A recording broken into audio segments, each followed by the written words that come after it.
Bindo Stephen സംവിധാനം ചെയ്ത Liston Stephen നിർമ്മിച്ച ദിലീപിന്റെ പ്രിൻസ് ആൻഡ് ഫാമിലി എന്ന് പറയുന്ന ചിത്രം ആദ്യ ദിവസം പൂർത്തീകരിക്കാൻ ഒരുങ്ങി നിൽക്കുമ്പോൾ സിനിമയുടെ ആദ്യ ദിന കളക്ഷനെ കുറിച്ചുള്ള അപ്ഡേറ്റ് കാര്യങ്ങളെല്ലാം പുറത്തു വന്നിരിക്കുന്നു. അതിലേക്ക് വരാം. അതിന് മുന്നേ മൂവി പ്ലസ് മീഡിയ എന്ന് പറയുന്ന നമ്മുടെ ചാനൽ ആദ്യമായിട്ട് കാണുന്നവരാണെങ്കിൽ സബ്സ്ക്രൈബ് ചെയ്യുക. ആദ്യ ഷോ കഴിഞ്ഞത് മുതൽക്ക് തന്നെ സിനിമയ്ക്ക് എങ്ങനത്തെ റിവ്യൂ കാര്യങ്ങളാണ് പുറത്തു വരുന്നത് എന്നുള്ളത് നിങ്ങളെല്ലാവരും അറിഞ്ഞതാണ്. ഇപ്പോൾ ഇതാ ചിത്രത്തിന്റെ ഏറ്റവും പുതിയ ട്രാക്കിംഗ് അപ്ഡേറ്റുകൾ പ്രകാരം ആദ്യ ദിവസം സിനിമ കേരളത്തിൽ നിന്നും 1 കോടിക്ക് മുകളിലുള്ള കളക്ഷൻ ഉറപ്പിച്ചിരിക്കുന്നു.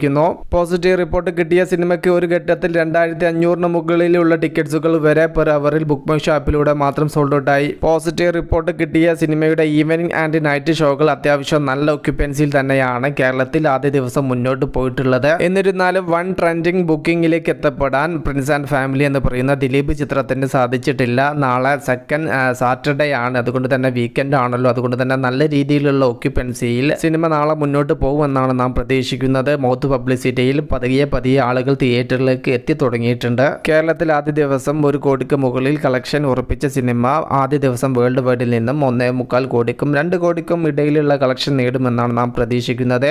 ആദ്യ ദിവസം ഇങ്ങനെ പോയെങ്കിൽ രണ്ടാമത്തെ ദിവസം ചിത്രത്തിന്റെ കളക്ഷൻ കാര്യങ്ങളെല്ലാം ആദ്യ ദിവസത്തിന്റെ മുകളിൽ എത്താനുള്ള സാധ്യതയുണ്ട്. കാരണം വലിയ പ്രൊമോഷൻ ഒന്നും കൂടാതെയാണ് പ്രിൻസ് ആൻഡ് ഫാമിലി എന്ന് പറയുന്ന ചിത്രം തിയേറ്ററിൽ എത്തിയത്. അതുകൊണ്ട് FD കളക്ഷൻ നേടാൻ പ്രിൻസ് ആൻഡ് ഫാമിലി എന്ന് പറയുന്ന ചിത്രത്തിന് സാധിച്ചില്ല. വരും ദിവസങ്ങളിൽ മൗത്ത് പബ്ലിസിറ്റിയുടെ സഹായത്താൽ പ്രിൻസ് ആൻഡ് ഫാമിലി എന്ന് പറയുന്ന ദിലീപ് ചിത്രം ബോക്സ് ഓഫീസിൽ മികച്ച പ്രകടനം കാഴ്ചവെക്കുമെന്നാണ് നാം പ്രതീക്ഷിക്കുന്നത്.